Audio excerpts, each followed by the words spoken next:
پرتشدد مزاحمت اختیار نہیں کی تھی. ہم پرامن پیغام اسٹوڈنٹس کو ممبرشپ کیمپس لگا کر یونیورسٹیز میں ہاسٹلز میں ان کو دیا کرتے تھے.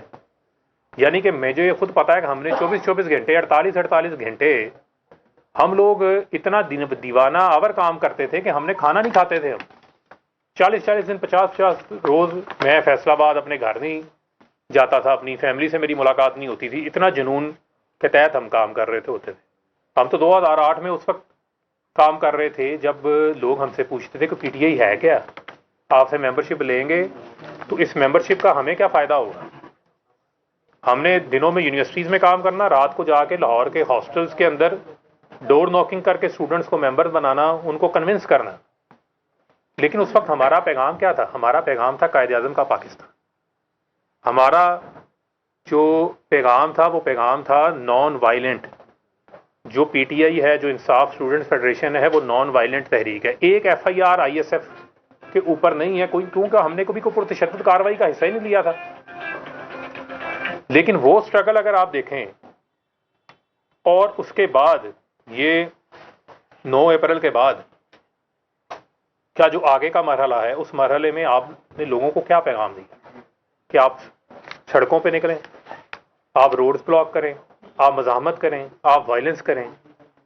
اور اس وائلنس کے نتیجے میں ایک مسلسل مائنڈ سیٹ, ایک پیغام دیا جاتا رہا, جہاں پر جو انوسینٹ لوگ تھے وہ کلٹ فالوئنگ کے اندر ان کے مائنڈز کو جو ہے وہ ان کو ہائی جیک کیا گیا, اور ان کے دماغ میں مسلسل جو ہے وہ ایک جذبات بھڑکائے جاتے رہے کہ پتہ نہیں جو پاکستان کے ادارے ہیں وہ آپ کے خلاف کام کر رہے ہیں, وہ آپ کو پتہ نہیں پالیٹکس جو ہے وہ نہیں جو ہے وہ کرنے دینا چاہتے. مسلسل ایک نفرت کا جو پیغام تھا وہ بیج بویا جاتا رہا. جو وہ بات کرتے ہیں پروپیگنڈے کی, جو فتنے کی بات کرتے ہیں, وہ اصل فتنہ کیا ہے؟ وہ یہی ہے کہ آپ لوگوں کا 24 گھنٹے آپ ٹی وی پہ بیٹھ کے پیچھے پاکستان کا پرچم پڑا ہے. آپ لوگوں کو پاکستان کے اندر نواب نصر اللہ خان نے بھی تو پالیٹکس کی ہے نا. پاکستان کے اندر جو ہے بہت سارے لوگوں نے صبر کے ساتھ اپنے وقت کا, اپنی باری کا انتظار کیا ہے. آپ سے لوگ کیا ایکسپیکٹ کرتے؟ آپ کو سے لوگ یہ ایکسپیکٹ کرتے تھے کہ آپ انہیں لیڈ کریں, آپ انہیں پرامن جدوجہد کی طرف لے کے جائیں. اور پرامن جدوجہد کا نتیجہ تھا کہ آپ ان کو اپنی سپورٹ کو بیلٹ پہ لے کے جاتے. آپ بیلٹ کی بجائے آپ کہہ رہے تھے کہ بلٹ کا راستہ اختیار کر لیں. بیلٹ کی بجائے آپ یہ کہہ رہے تھے کہ آپ اپنے ہی اداروں کے اوپر چڑھ دوڑیں. اور یہ ایک مسلسل مائنڈ سیٹ تھا. یعنی میں ایک مثال آپ کو دے دیتا ہوں, آپ لوگوں نے کور کیا ہے 14 مارچ کا انسیڈنٹ تھا زمان پارک کا. 24 گھنٹے مزاحمت ہوتی رہی. اس میں بجائے کہ پولیٹیکل لیڈرز گھروں سے گرفتار ہوتے ہیں, ماضی میں بھی ہوئے ہیں, لوگوں نے سالہ جیل کاٹی ہے. اگر آپ نیلسن منڈیلا کی مثال دیتے ہیں, 28 سال اس نے جیل کاٹی ہے, تو نیلسن منڈیلا نے کیا جو ہے وہ لٹھا بردار فورسز بنا لی تھی؟ کیا آپ اپنی یوتھ کو یہ بتا رہے تھے کہ پٹرول بم بنا کے پٹرول بم جلاؤ؟ یا آپ پرامن طریقے سے اپنے پیغام کو اتنا سٹرونگ کرتے ہیں, آپ جمہوری انداز سے چیزوں کو لے کے چلتے ہیں کہ آپ اپنا الٹیمیٹ ٹارگٹ جو ہے وہ اچیو کر لیتے ہیں. لیکن 14 مارچ کو مثلا ایک وارنٹ آیا نا, ایک عدالت نے بلایا, اگر آپ کو پولیس گرفتار کرنے آ گئی ہے واٹ ایور, آپ اس کی ڈیٹیل میں نہ جائیں. آپ نے بظاہر بیگ بھی تیار کیا ہوا ہے, لیکن ساتھ میں آپ یہ بھی چاہ رہے ہیں کہ باہر لوگ مزاحمت بھی کریں. اور اس مزاحمت کے نتیجے میں کتنے لوگ املاک کو نقصان پہنچا, کتنے لوگ زخمی ہوئے, کتنے معصوم لوگوں کا نقصان ہوا, کسی بھی سائڈ سے ہوا. لیکن لیڈرشپ کی کیا ذمہ داری تھی؟ لیڈرشپ کی ذمہ داری تھی تدبر دکھانا. لیڈرشپ کی ذمہ داری تھی, عمران خان صاحب کی ذمہ داری تھی کہ وہ تدبر دکھاتے. عمران خان صاحب کی یہ ذمہ داری تھی, وہ ذمہ داری کا مظاہرہ کرتے. لیکن ذمہ داری کا مظاہرہ نہیں کیا. ان کو یہ تھا کہ لوگ میرے لیے باہر لڑیں. آپ کو تو یہ بھی نہیں پتا ہوگا کہ باہر کس کا سر پھٹ گیا, کس کی ٹانگ ٹوٹ گئی, کس کے ساتھ کیا ہوا. لیکن آپ کے لیے لوگ لڑیں, آپ نے گرفتار نہیں ہونا. اب اگر آپ کہنے کا مقصد یہ ہے کہ پھر مسلسل پیغام دیتے رہے, مجھے آج پکڑنے آ رہے ہیں, مجھے کل پکڑنے آ رہے ہیں, مجھے آج پکڑنے آ رہے ہیں, کل پکڑنے آ رہے ہیں. کیسز کی جو بھی صورتحال ہے, کورٹ آف لا تو موجود ہے نا پاکستان کے اندر. پاکستان کے اندر عدالتیں بھی موجود ہیں. انہی عدالتوں میں جو باقی اس وقت کی اپوزیشن تھی, جب ہماری حکومت تھی, انہوں نے بھی انہی کورٹوں میں اپنے کیسز کا سامنا کیا نا، ان کی ڈیٹیلز میں ہم نہیں جاتے، جیسا کیا ویسا کیا کیسے کیا، لیکن سامنا تو کیا نا۔ تو آپ کے پاس یہ راستہ تھا کہ آپ جب پاکستان ہے اس پاکستان میں آپ ڈنڈا اٹھا لیں۔ میں تو ڈنڈا اٹھانے کا مجھے تو آپ نے پیغام ہی نہیں دیا تھا، مجھے تو آپ نے یہ تربیت نہیں دی تھی۔ مجھے تو جس دن آپ نے کہا تھا ISF بنانی ہے تو آپ نے کہا تھا کہ اس وقت، اب میں نام نہیں لیتا تنظیم کا کیونکہ ان کو برا لگ جائے گا، کیونکہ بہت سارے لوگوں کو ابھی بھی بہت برا لگنا ہے، کیونکہ میں باتیں جو کر رہا ہوں وہ میں دل سے کر رہا ہوں، اور یہ میرے جذبات ہیں، جو میری سوچ ہے اس کا میں اظہار کر رہا ہوں۔ تو آپ کہتے تھے کہ جی وہ فلانی تنظیم کے ساتھ جنہوں نے 14 نومبر والے دن مجھے پکڑا تھا پنجاب یونیورسٹی میں، آپ نے وہ کام نہیں کرنا جو وہ کرتے ہیں اداروں کے اندر۔ تو آپ بھی پھر وہی کام کروانا چاہ رہے تھے اپنی یوتھ سے بھی، اپنی ISF سے بھی، اپنے باقی لوگوں سے بھی۔ اور 14 مئی، یہ جو 9 مئی کا جو واقعہ ہے، اس پہ آپ نے مسلسل لوگوں کی ذہن سازی کی، مسلسل لوگوں کی ذہن سازی کی، مسلسل لوگوں کو جو ہے وہ تیار کیا کہ لوگ اس حد تک پہنچ گئے کہ آپ کو گرفتار کیا، اور گرفتار کرتے ساتھ لوگ جو ہیں وہ لبرٹی جمع ہو جاتے ہیں۔ اب لوگ جب لبرٹی جمع ہو گئے ہیں، اس سے پہلے کتنے مظاہرے آپ کے کور کمانڈر ہاؤس کے باہر ہوتے رہے؟ میرا یہ سوال ہے کہ اس سے پہلے آپ کے کتنے مظاہرے کور کمانڈر ہاؤس کے باہر ہوئے، اس سے پہلے آپ کے کتنے مظاہرے کینٹ کے اندر ہوئے، کتنے مظاہرے آپ کے فوجی املاک کے سامنے ہوئے؟ لیکن اس دن چند لوگوں کو کیا خاص ہدایات تھی جن کا ہمیں نہیں پتا تھا، یعنی میرے لیے ان ایکسپیکٹڈ تھا۔ میں لاہور میں تھا، میری اس وقت طبیعت خراب تھی، جب گرفتاری ہوئی مجھے میری وائف نے مجھے بتایا کہ خان صاحب گرفتار ہو گئے۔ میں اس وقت سویا ہوا تھا دوائی کھا کے، میں اس دن ان کے ساتھ اسلام آباد بھی نہیں گیا، عموماً میں ساتھ جاتا تھا پیشیوں میں ان کے ساتھ۔ اس نے مجھے اطلاع دی، اور جب میں نے یہ دیکھا یہ حالات اس سطح کے اوپر کشیدہ ہو گئے، میں کسی بھی جگہ پہ نہیں گیا، میں ایون فیصل آباد میں نہیں گیا۔ میرے حلقے میں اس وقت ڈی ٹائپ پل کے اوپر احتجاج ہو رہا تھا، ٹھیک ہے، میرے حلقے کے لوگ وہاں پر جمع تھے، باقی جگہوں پہ ہو رہا تھا، لیکن میں کسی جگہ کے اوپر احتجاج میں نہیں گیا۔ اور جو کچھ اس دن ہوا، جس طریقے سے ہوا، یہ انتہائی افسوسناک تھا، یہ انتہائی کنڈیمنیبل تھا، اور یہ پاکستان کی تاریخ کے اندر ایک سیاہ واقعے کے طور کے اوپر جو ہے اس کو یاد رکھا جائے گا کہ کس طریقے سے آپ نے چیزوں کو، ایک مائنڈ سیٹ کو ایک ایسے بوائلنگ پوائنٹ کے اوپر پہنچا دیا کہ لوگ اپنی افواج کے خلاف لڑنے نکل پڑے۔ آپ 2 منٹ کے لیے تصور کر لیں، 2 منٹ کے لیے، کہ آپ آج افواج پاکستان کا جو تصور ہے وہ آپ کے ملک کی سیکیورٹی ہوریزون سے آپ ہٹا دیں، اور آپ دیکھ لیں کہ بھارت جو ہے وہ خونی دانت نکال کر بیٹھا ہوا ہے، پاکستان کو کس دن وہ دبوچے۔ آج اس کی جرت کیوں نہیں پڑتی؟ پاکستان کے اندر دہشت گردی کا کلا کما کس نے کیا؟ ہمارے جوانوں نے قربانیاں دی ہیں، 5000 جوان جو ہیں وہ شہید ہوئے ہیں۔ اب تک ہمارے جوان جو ہے وہ دہشت گردی میں ملک کو امن دینے کے لیے جو ہم سب چین سے سوتے ہیں، وہ افواج پاکستان کی وجہ سے۔ ملک کے اندر کسی بھی وقت کوئی بھی ایسا معاملہ ہو جاتا ہے، کوئی سیلاب آ جاتا ہے، کوئی آفت آ جاتی ہے، ایون آپ کووڈ دیکھ لیں، کووڈ-19 دیکھ لیں، یار آپ خود تعریفیں کرتے ہیں افواج پاکستان کی کہ جو ان کا کردار جو بنی ہوئی تھی، نیشنل کمانڈ سینٹر جو بنا ہوا تھا، لیکن اس کے باوجود چونکہ آپ کو وزیر اعظم سے ہٹا دیا گیا، آپ کو ہٹائے جانے میں، آپ کو بچانے میں سپورٹ نہیں کیا گیا۔ ایک طرف آپ کہتے ہیں کہ آپ عوام کی سپورٹ سے آئے ہیں، ایک طرف آپ کہتے ہیں کہ آپ جمہوری لیڈر ہیں، دوسری جانب آپ کو پھر سپورٹ بھی چاہیے تھی۔ یعنی کہ ایک سیاسی لیڈر کا جو ٹیسٹ ہوتا ہے وہ اس کے انتخابات ہوتے ہیں، وہ اس کی عوام ہوتی ہے۔ اور لیڈرشپ نے ہمیشہ، لیڈرشپ کا مطلب کیا ہوتا ہے کہ اس نے ویژن دینا ہوتا ہے، اس نے سوچ دینی ہوتی ہے۔ لیکن بدقسمتی سے خان صاحب جو ہے وہ وائلنس کو پروموٹ کرتے رہے۔ میں نے اس عمران خان کو جوائن نہیں کیا تھا جو وائلنس کا پروموٹر تھا، میں نے تو اس عمران خان کو جوائن کیا تھا جس نے ہمیں قائد اعظم کا پاکستان، نیا پاکستان، جس نے ہمیں جو ہے وہ معاشی اور معاشی انصاف، معاشرتی انصاف، جو سوشل جسٹس کے پیچھے جس نے ہمیں مدینہ کی ریاست کا ہمیں بتایا تھا۔ مدینہ کی ریاست کے اندر لوگوں کو اکسایا نہیں جاتا تھا کہ آپ جو ہے وہ اپنی ہی ریاست کے خلاف کھڑے ہو جائیں، آپ لڑنا شروع کر دیں۔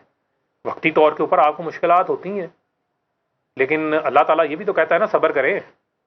صبر بھی تو کچھ چیز ہے, پیشنس بھی تو کچھ چیز ہے, لیکن صبر نہیں کیا. ملک کی اکانومی آپ دھرنے دیں, آپ سڑکیں بلاک کریں, جو مرضی کریں. جب انسٹیبلٹی ہوگی تو ملک کی اکانومی کوئی بھی آگے بیٹھ جائے, کوئی سے بڑا آپ لا کے کوئی سائنسدان بٹھا دیں, کوئی معیشت دان بٹھا دیں, کوئی بڑے سے بڑا آپ سیاستدان لا کے بٹھا دیں, وہ ملک آگے نہیں چل سکتا. پاکستان جیسے ملک اس طرح آگے نہیں چل سکتے جس طرح یہ کام کیا گیا. اس کے علاوہ دو چیزیں بڑی اور اہم ہیں. سائفر کا معاملہ, سائفر آ گیا جی. مجھے آپ یہ بتائیں, نیشنل سیکیورٹی کونسل کی جو ہے وہ میٹنگ کی پہلی صدارت جو ہے وہ کس نے کی؟ وزیر اعظم تو عمران خان تھے. میں اس کمیٹی کا حصہ نہیں تھا, لیکن ہماری پارٹی کے اور لوگ وفاقی وزراء اس کمیٹی کے اندر بیٹھے تھے. آج ان میں سے میرے خیال میں شاید ایک آدھے کے علاوہ باقی سب چھوڑ چکے ہوئے ہیں. میرے خیال میں غالباً شاید اپنا ایک ایسے وزیر ہے جو ابھی نہیں چھوڑے, انہوں نے نہیں چھوڑا, لیکن ان پہ بھی میں آؤں گا, بعد میں بات کرتا ہوں. باقی سب تو چھوڑ گئے. شیریں مزاری بھی تھیں اس میں, فواد چودھری بھی اس وقت بیٹھے ہوئے تھے, پرویز خٹک بھی بیٹھے ہوئے تھے, یہ سب چھوڑ گئے. اب اس میں اس وقت کے ڈی جی آئی بھی بیٹھے تھے, اس وقت کے چیف آف آرمی اسٹاف بھی بیٹھے تھے, نیول چیف بھی بیٹھے تھے, ایئر چیف بھی بیٹھے تھے, سیکرٹری خارجہ بھی بیٹھے تھے, فارن منسٹر بھی اس وقت موجود تھے. جب آپ کی سربراہی میں نیشنل سیکیورٹی کونسل کی کمیٹی کی میٹنگ ہو رہی ہو, سائفر اس میں زیر بحث ہے, لیکن اس کا مشترکہ اعلامیہ یہ جاری ہوتا ہے کہ یہ مداخلت ہے, یہ انٹرفیرنس ہے, یہ کانسپیرسی نہیں ہے, یہ سازش نہیں ہے. اس کا مطلب ہے کہ آپ نے اس کمیٹی میں سب پہلوؤں کو ڈسکس کیا ہوگا, جس میں بعد میں ہم نے بیانیہ بنایا کہ جی فلانا جا کے فلانے سفارتکار کو مل رہا تھا, فلانا سفارتکار فلانے کو مل رہا تھا. لیکن جب ہائیسٹ فورم میں یہ ڈیسائیڈ ہو گیا کہ یہ انٹرفیرنس ہے اور ہم اس کو ڈیمارش کریں گے. ڈیمارش مطلب کہ آپ یہ دیکھ لیں, پاکستان جیسا ملک جس کی ایک تجارت کا ایک بہت بڑا حصہ, سگنیفیکنٹ حصہ ہمارا یو ایس کے ساتھ ہماری ٹریڈ ہے, ہمارے اور ان کے ساتھ بہت ساری تعلقات ہیں, تعاون ہے. ان کو جب ہم جلسوں میں لے کے جائیں گے, جب ہم ان کو ٹی وی ٹاک شوز میں لے کے جائیں گے, جب بار بار اس ملک کا نام ہم استعمال کریں گے پولیٹیکل گین کے لیے, تو پھر آپ نے ڈیمارش کیوں کروایا؟ آپ اس وقت کہتے ہیں کہ جی ہمارا اختلاف ہے, وزیر اعظم کا اختلاف ہو گیا نیشنل سیکورٹی کونسل کے ممبران کے ساتھ. یعنی کہ پاکستان نے ڈیمارش دفتر خارجہ میں بھی کیا, پاکستان کے یہاں بھی بلا کے امریکی سفارتکاروں کو, اور واشنگٹن کے اندر بھی کیا. دو جگہ ڈیمارش ہوا. کبھی اتنا سخت رد عمل پاکستان نے نہیں دیا. جب رد عمل دیا, سب کچھ ہو گیا, تو بس پھر آپ اس معاملے کو وہاں پہ ختم کریں قومی انٹرسٹ کو سامنے رکھتے ہوئے. لیکن قومی انٹرسٹ کی بجائے آپ نے کہا نہیں, اس پہ سیاسی بیانیہ بنانا ہے.